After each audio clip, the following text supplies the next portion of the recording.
Bismillahirrahmanirrahim. Assalamualaikum warahmatullahi wabarakatuh.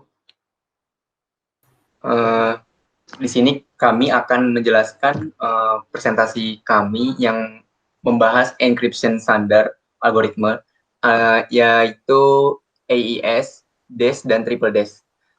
Ada 4 anggota kelompok kami, yaitu yang pertama, saya sendiri Rizky Fauzi dengan NIM 1910511069.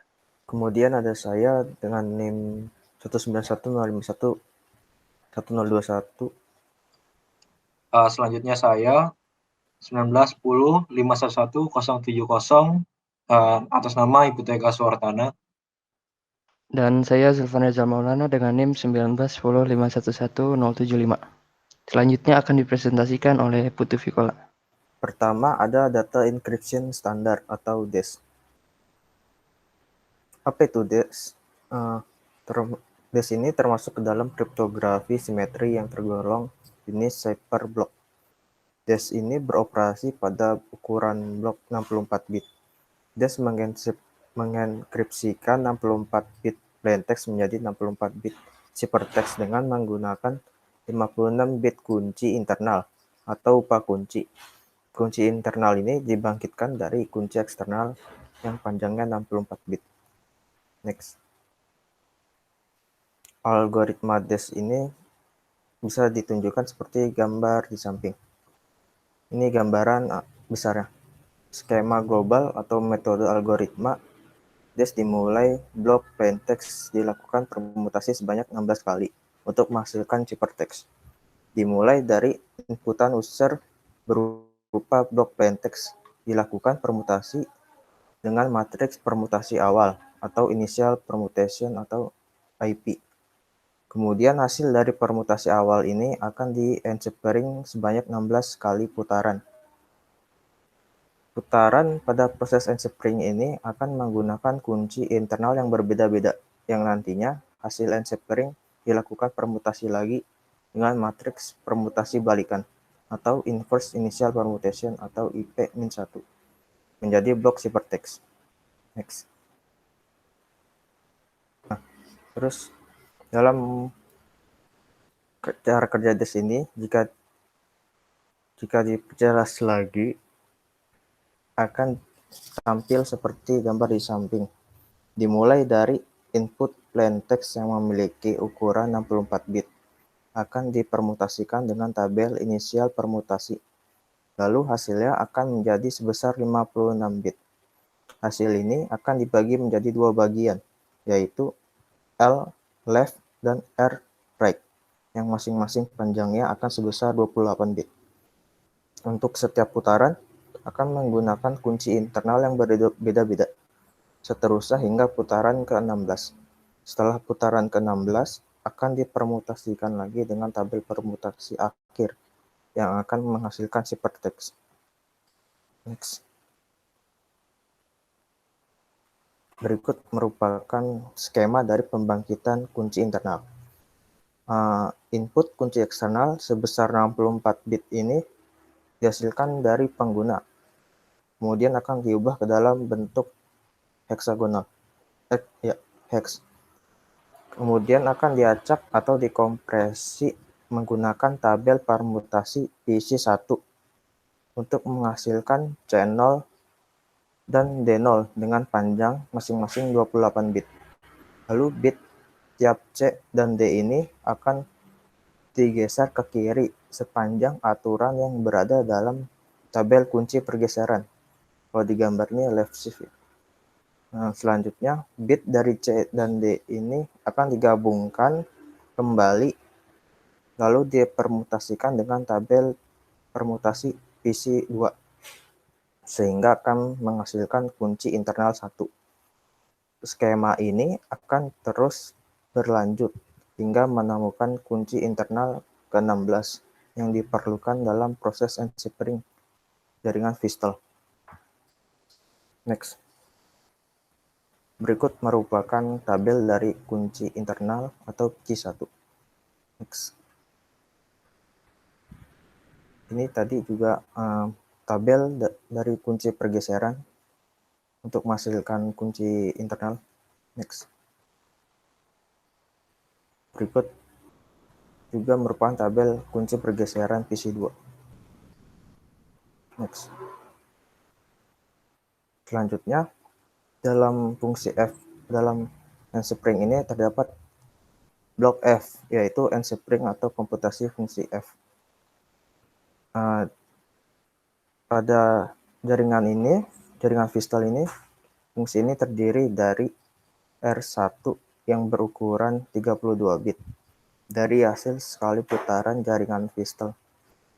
Bit dari R1 ini kemudian akan diekspansi dengan tabel ekspansi sehingga ukuran bitnya akan sebesar 48 bit.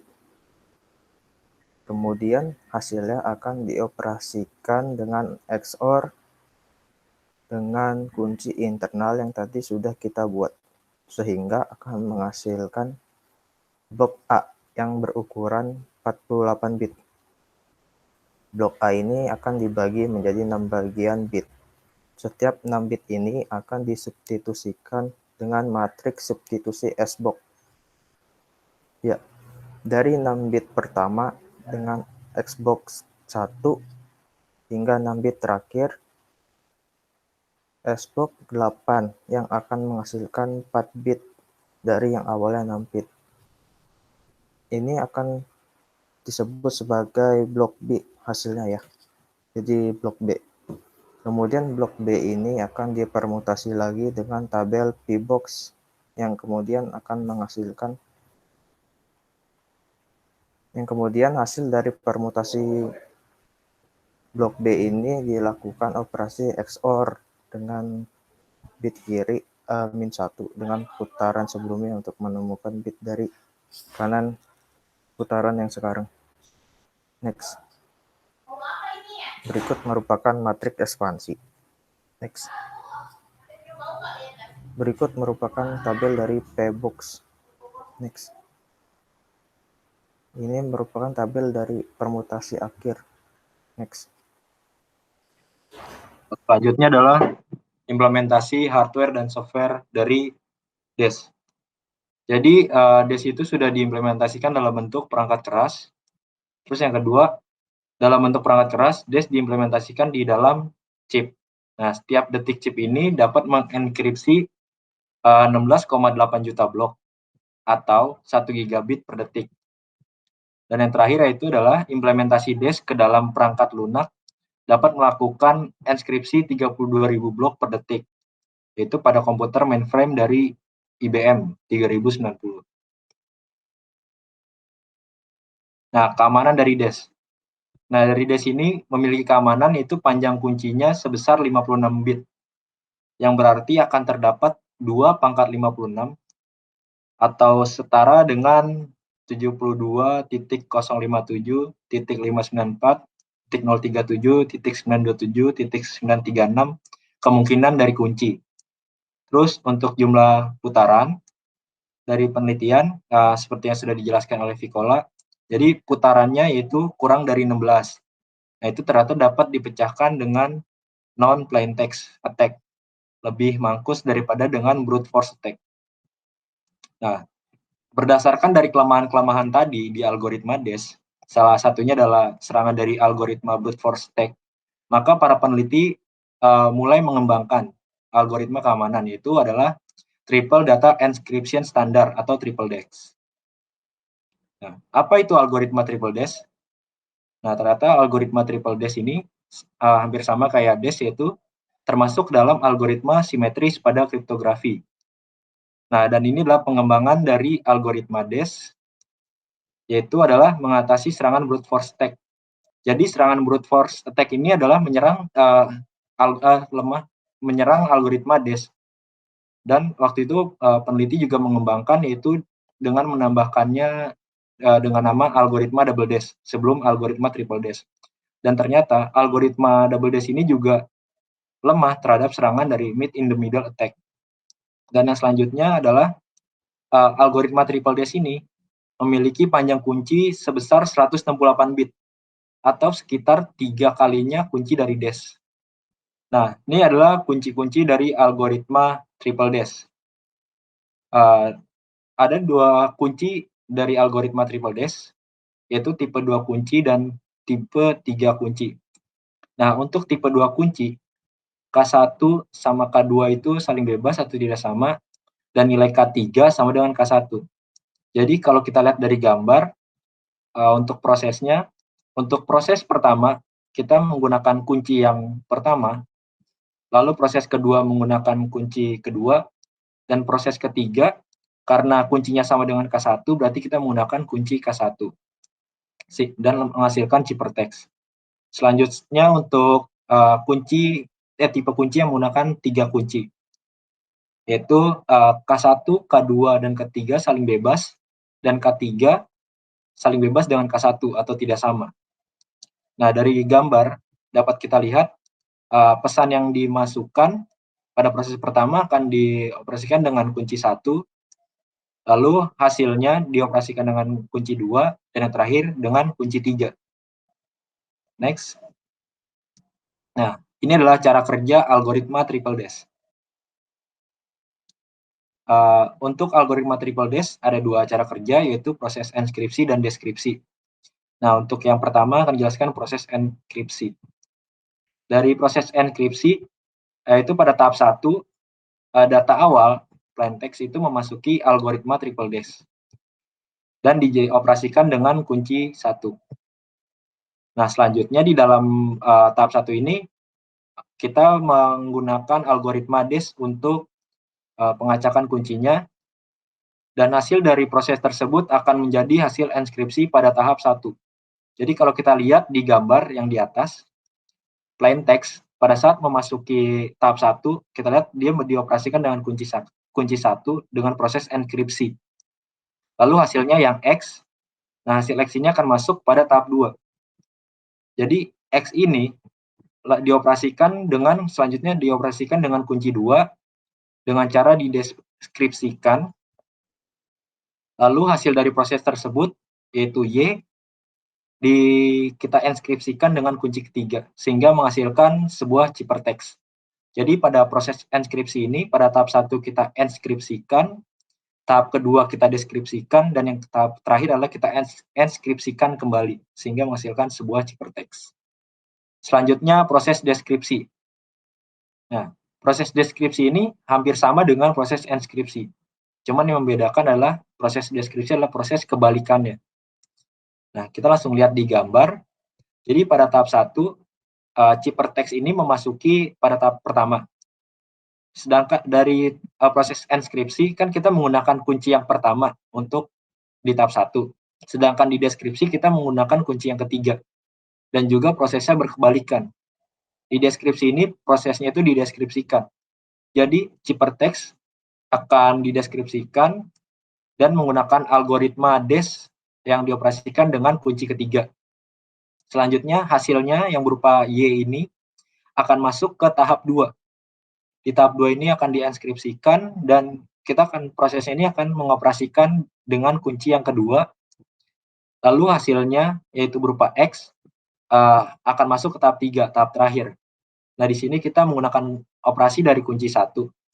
Ya, lalu kita deskripsikan pesan tersebut dan akan menghasilkan plain text dari pesan yang dikirimkan. Oke, selanjutnya kita akan membahas tentang Advanced Encryption Standard atau AES. Nah, apa itu AES? AES ini merupakan sebuah algoritma kriptografi yang saat ini sedang digunakan hingga sekarang. Nah, pada awal tahun 2000-an, sekitar bulan Oktober, NIST atau National Institute of Standards and Technology mengusulkan pada pemerintah Amerika untuk membuat sebuah algoritma kriptografi baru karena dianggap bahwa dash dan three dash ini sudah tidak aman. Oleh karena itu pada tahun 2001 ditetapkanlah algoritma yang dibuat oleh Vincent Rijman dan Joan Damon ini dari Belgia menjadi sebuah algoritma baru. Nah, algoritma ini dinamakan dengan algoritma Rijndael. Algoritma ini memiliki panjang kunci yang fleksibel antara 128, 192, atau 256 bit. Nah, dengan panjang kunci yang sebanyak itu dan 128 bit itu, maka dapat memiliki sebanyak 2 pangkat 128 kemungkinan kunci yang dimana jika itu dikerjakan oleh satu komputer saja itu memerlukan waktu yang sangat lama. Oke, selanjutnya adalah cara kerja dari algoritma Randall ini. Sederhananya, ini merupakan tatanan cara pengerjaan dari algoritma Randall. Mulai dari state awal, kemudian ditambahkan round key atau cipher key, lalu dilakukan subbytes, shift rows, mix column, dan add round key kembali hingga 9 kali round. Kemudian setelah itu masuk ke final round, yaitu subbyte, shift row, dan add round key. Tidak menggunakan mix column kembali. Untuk lebih jelasnya akan saya jelaskan kembali di slide selanjutnya. Oke. Di sini diketahui sebuah state awal yaitu 32, 88, 31, dan lain sebagainya. Berupa matriks 4x4. Dan ada cipher key yaitu 2B, 28, AB, 09, dan yang lain sebagainya. Nah, cara pertama itu dari initial round adalah melakukan add round key. Jadi, state awal akan di XOR-kan dengan cipher key. Maka akan dihasilkan sebagai berikut. 19, A0, 9A, E9, dan yang lain sebagainya. Oke. Selanjutnya ada main round, yaitu ronde utamanya. Nah, pada ronde utama ini akan dilakukan subbytes. State yang tadi telah dihasilkan akan dilakukan substitusi dengan SBox. Ini merupakan tabel SBox. Jadi misalkan ini 19, dapat kita lihat di sini 1 dan di sini 9 akan berpotongan pada D4. Oleh karena itu hasil substitusinya di sini menjadi D4.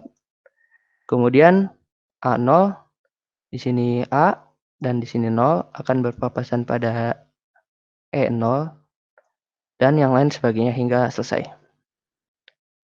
Nah, setelah itu, apa yang harus dilakukan adalah melakukan shift rows.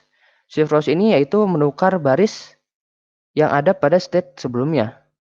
Tadi sudah dihasilkan hasil substitusinya tadi. Nah, di baris pertama tidak dilakukan apa-apa.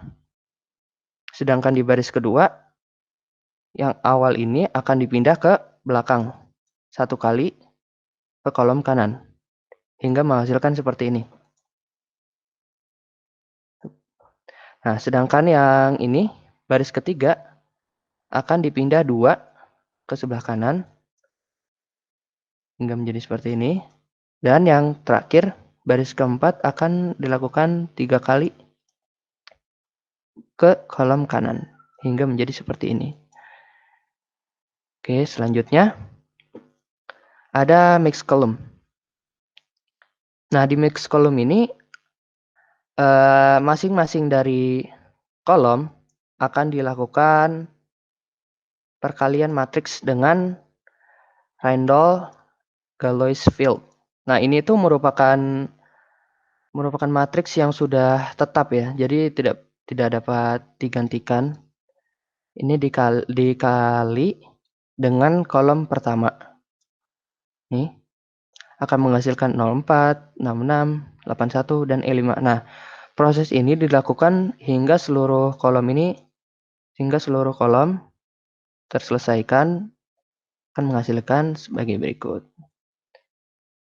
Nih, selanjutnya kita harus menambahkan add round key. Nah, round key ini dapat dari mana? Akan saya jelaskan sebentar lagi. Tapi di sini caranya sama ya. Dari state yang sebelumnya tinggal di XOR-kan saja dengan round key, maka akan menghasilkan state berikutnya. Nah, ini tuh akan digunakan untuk proses selanjutnya. Setelah mencapai final round, cara yang sama dilakukan. Jadi sub bytes, shift rows, sama add round key hingga menghasilkan output sebagai berikut 32, 02, DC, 19 dan lain sebagainya. Nah, round 10 ini dilakukan tanpa mix column. Nah, ini sebagai detailnya jika Anda melihat satu-satu di sini merupakan jawaban dari outputnya. Oke, selanjutnya saya akan menjelaskan gimana cara pembentukan dari round key. Nah, cara pembentukan round key ini yaitu ambil kolom terakhir dari cipher key, kemudian lakukan rotation word pada kolom tersebut, kemudian lakukan sub bytes.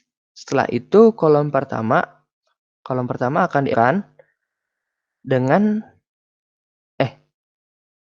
kolom pertama dieksorkan dengan cipher key dan rcon.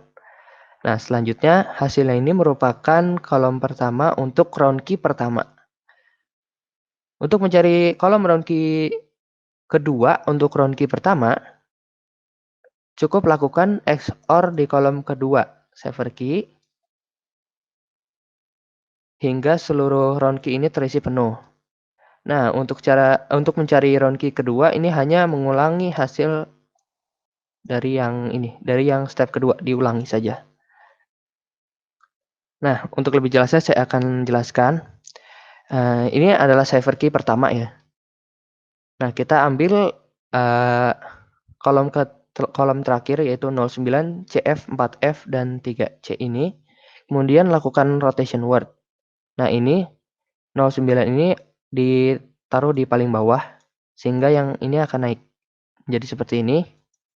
Kemudian lakukan substitution bytes dengan menggunakan S-box yang tadi telah dijelaskan ya.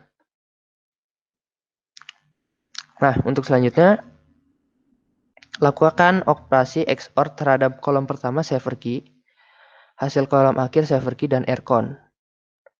Nah, karena sebelum itu kita balik lagi. Ini kan kolom pertama ya.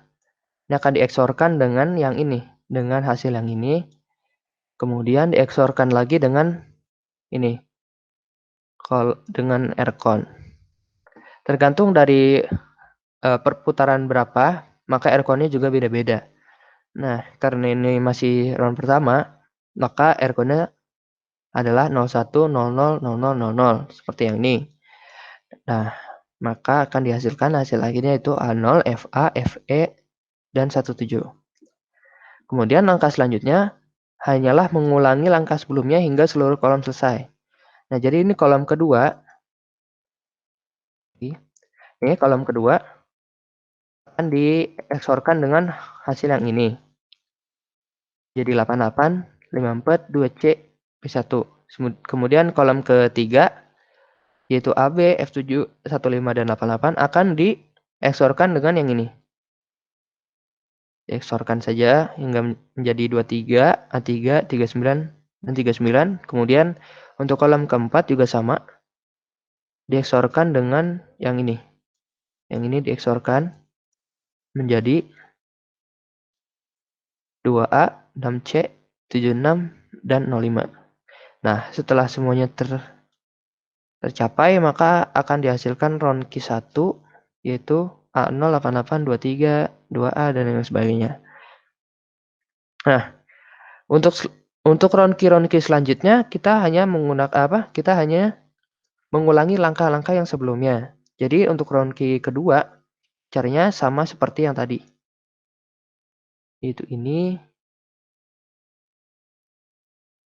Dilakukan rotation word, dilakukan sub byte, kemudian di XOR-kan dengan ini, menghasilkan ini.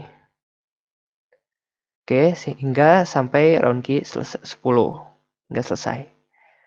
Berikutnya akan dijelaskan oleh Rizky Fauzi.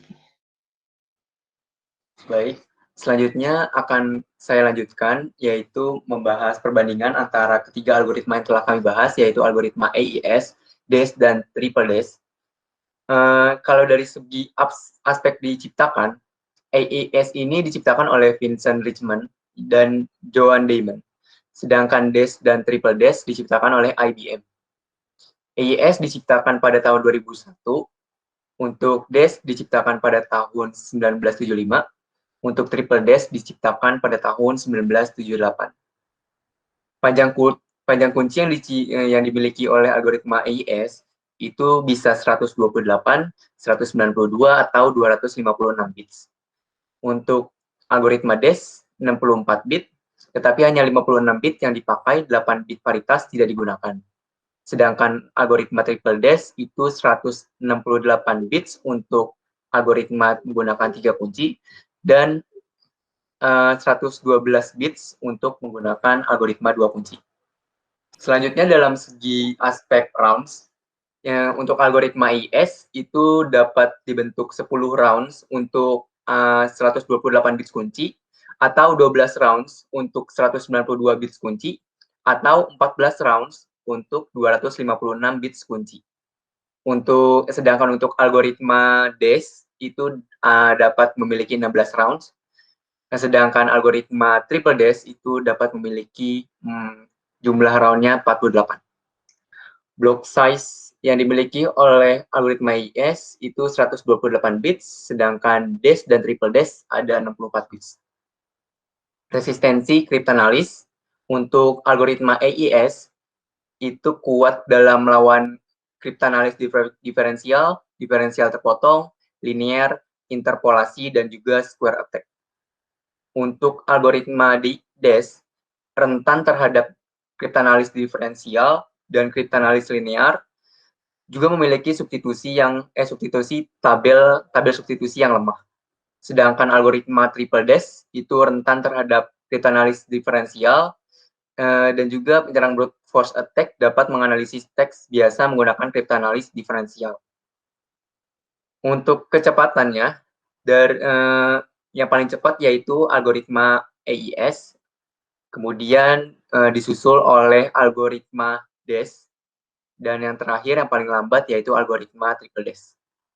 Dari segi keamanan, yang paling aman yaitu algoritma AES, dan yang paling tidak aman itu algoritma DES, sedangkan Triple DES itu nomor 2 di antara 3 ini. Jumlah kunci yang mungkin dari algoritma AES itu bisa 2 pangkat 128, 2 pangkat 192, atau 2 pangkat 256. Untuk algoritma DES, jumlah kunci yang mungkinnya yaitu 2 pangkat 56, sedangkan algoritma Triple DES, jumlah kunci yang mungkinnya yaitu 2 pangkat 112, atau 2 pangkat 168. Jumlah kunci karakter ASCII yang dapat dicetak untuk algoritma AES itu 95 pangkat 16, 95 pangkat 24, atau 95 pangkat 32. Untuk algoritma DES itu 95 pangkat 7, sedangkan algoritma Triple DES 95 pangkat 14, atau 95 pangkat 21. Dalam aspek waktu yang dibutuhkan untuk mencoba semua kunci yang mungkin, jika kecepatannya yaitu 50 miliar kunci per detik, untuk algoritma AES itu dibutuhkan waktu untuk kunci yang 128 bits itu dibutuhkan waktu 5 kali 10 pangkat 21 tahun. Sedangkan algoritma DES itu untuk kunci yang 56 bits itu dibutuhkan waktu 400 hari. Kemudian algoritma Triple DES untuk kunci yang 112 bits itu dibutuhkan 800 hari. Next. Baik, dari kesimpulan dari penjelasan yang telah kami jelaskan, dapat kami simpulkan bahwa dari 3 buah algoritma encryption standar yang telah kami bahas, yaitu algoritma AES, DES, dan Triple DES, ternyata algoritma AES itu lebih baik dibandingkan 2 algoritma lainnya, yaitu algoritma DES dan Triple DES dalam segi kecepatan, keamanan, dan jumlah kunci yang dapat dibentuk. Baik, sekian dari kelompok kami. Kurang lebihnya mohon maaf. Wassalamualaikum warahmatullahi wabarakatuh.